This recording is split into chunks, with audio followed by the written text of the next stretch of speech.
Also caught up with award-winning artist Akon at the launch of that very interesting innovation. Let's take a look at what his thoughts are on that innovation.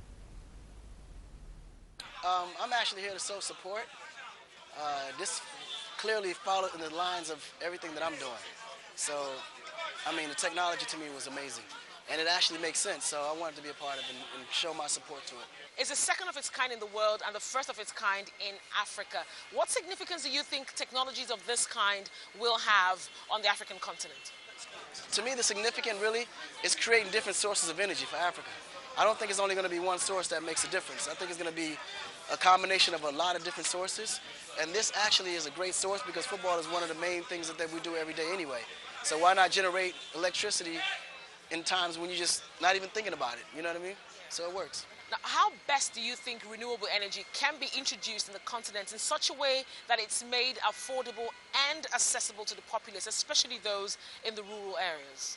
I think renewable used to be very expensive because there was a scale of where the oil was dominating when it comes to energy.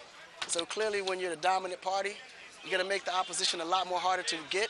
And I think now we're in a position where the dominant is in a very fragile state, being that oil price has dropped 50% and they're looking for something to convert themselves into.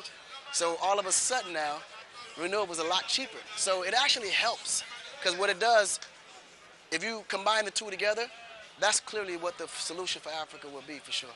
Now, do you think the continent is doing enough to develop indigenous technology geared towards developing renewable energy?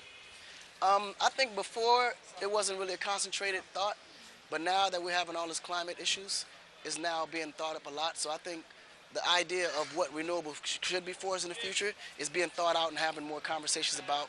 And I think after this COP21, there'll be a lot more action, believe it, because I went just to find out what the temperature was and how much I had to deal with and how much work would need to be done on a standpoint of just the support. And you can clearly see that everyone's on the same page as far as reducing the emissions in the world.